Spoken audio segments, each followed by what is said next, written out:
Hai guys, assalamualaikum warahmatullahi wabarakatuh. Gimana kabarnya? Semoga semuanya sehat selalu ya. Jadi hari ini kita akan membahas tentang teks eksposisi materi kelas 8 bab 3. Jadi yang pertama jelas kita akan mengenali tentang teks eksposisi itu seperti apa. Begitu ya. Kita langsung aja. Iya. Nah, jadi nanti akan ada 3 hal yang akan kita bahas kali ini. Yang pertama pengertian teks eksposisi, yang kedua unsur-unsur teks eksposisi, dan yang ketiga pola-pola pengembangan teks eksposisi. Jadi dalam video kali ini kita akan membahas ketiga hal ini. Lanjut ya. Nah, tahukah kamu tentang media massa? Terus tentang informasi-informasi yang ada di dalam media massa seperti di internet, televisi, radio, terus di majalah ataupun di dalam koran. Jadi informasi-informasi yang sering kalian dengar dimanapun berada yang ada di dalam media massa itu bisa jadi itu adalah salah satu jenis dari teks eksposisi. Jadi nanti kalian tidak akan asing lagi dengan apa sih yang namanya teks eksposisi ini, karena teks eksposisi ini adalah teks yang sudah dekat dengan kehidupan kita sehari-hari. Tapi agar lebih paham kita pelajari lebih dalam ya. Ya, apa sih teks eksposisi itu? Nah, ini dia. Teks eksposisi adalah karangan yang berisi informasi dan pengetahuan yang disajikan secara singkat, padat, dan akurat. Jadi biasanya teks ini mirip dengan teks berita, cuma bedanya kalau di dalam teks berita itu hanya berisi tentang fakta. Sedangkan kalau teks eksposisi itu berisi fakta dan gagasan. Maksudnya seperti apa sih? Nah, kita akan lebih mengenal dalam mengenai teks eksposisi ini nanti ya. Nah, kita lihat dulu unsur-unsur teks eksposisi terlebih dahulu dengan membaca teks berikut ini. Nah, di sini saya sudah menyediakan ada teks tentang COVID-19. Nah, yang kalian tanamkan dalam pikiran kali ini, teks yang ada di depan kalian ini bukanlah teks berita, tapi teks eksposisi. Kenapa? Yuk kita baca secara singkat ya. COVID-19 adalah penyakit yang disebabkan oleh virus SARS-CoV-2.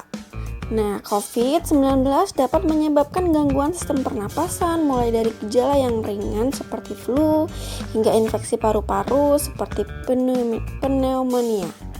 Sampai saat ini belum ada vaksin penyebab COVID-19.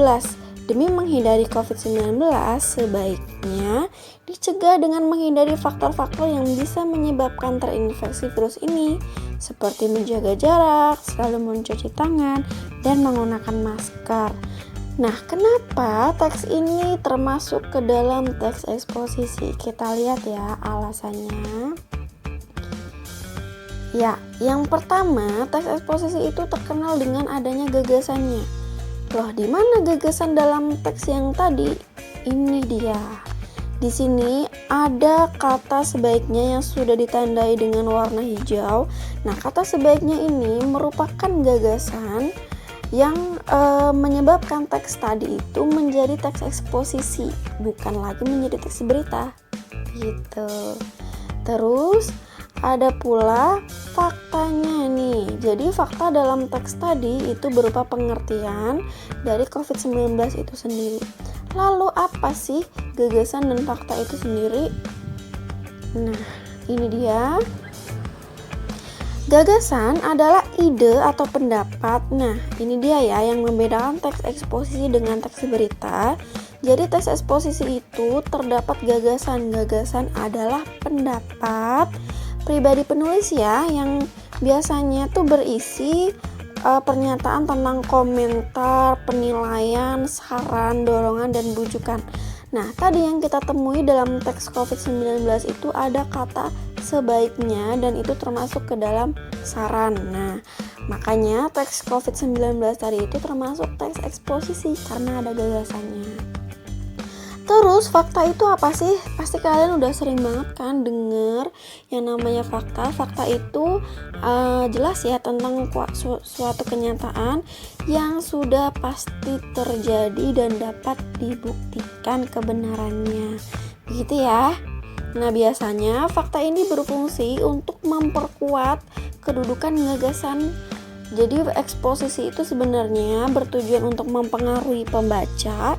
Jadi selain kita memberikan saran, kita harus memberikan fakta juga agar saran yang kita berikan kepada pembaca itu lebih kuat dan lebih terpercaya, sehingga pembaca itu yakin dan mau melakukan apa yang ada di dalam bacaan teks eksposisi itu tadi.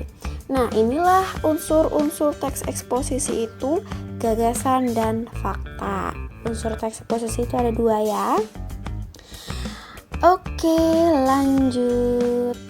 Nah, pola-pola pengembangan teks eksposisi itu ada 4. Yang pertama, pola umum khusus. Yang kedua, pola khusus umum. Ketiga, pola ilustrasi. Dan keempat, pola perbandingan. Kita bahas satu persatu secara singkat karena sebenarnya pola-pola ini nanti akan dijelaskan lebih rinci di bagian yang selanjutnya, yaitu jenis-jenis paragraf. Nah, yang pertama, pola umum khusus. Jadi sesuai dengan namanya, pola umum khusus ini ketika di dalam paragraf atau di dalam teks, ide pokoknya itu ada di awal teks. Gitu ya. Sedangkan kalimat-kalimat sesudahnya itu masuk ke dalam ide-ide penjelas, makanya dinamakan umum khusus. Next, pola khusus umum. Nah, pola khusus umum ini berarti kebalikannya antara pola umum khusus ya. Kalau umum khusus tadi ide pokoknya di awal, kalau khusus umum ini ide pokoknya ada di akhir, atau bisa kita sebut juga sebagai simpulan di akhir paragraf. Terus kalimat-kalimat sebelumnya itu berarti sebagai ide-ide penjelas bagian akhir. Kalau kalian bingung, nanti kita akan bahas di video part 2 tentang jenis-jenis paragraf teks eksposisi ya. Jadi ini hanya pengenalan aja.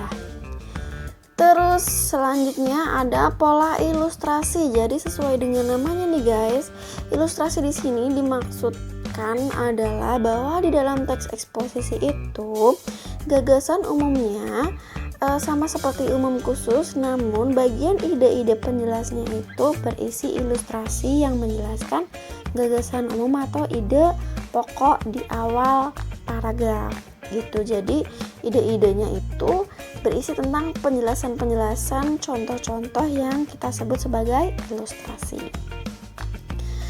Next, yang terakhir ada pola perbandingan. Sama sesuai dengan namanya juga, pola perbandingan di sini dimaksudkan menjelaskan ide pokok dengan membandingkan 2 hal.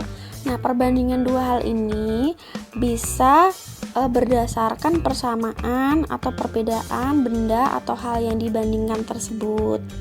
Gitu. Jadi biar lebih meyakinkan pembaca berdasarkan apa yang disampaikan oleh penulis tadi.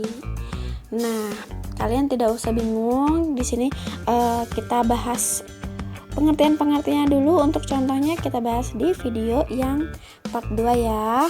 Tonton terus nanti.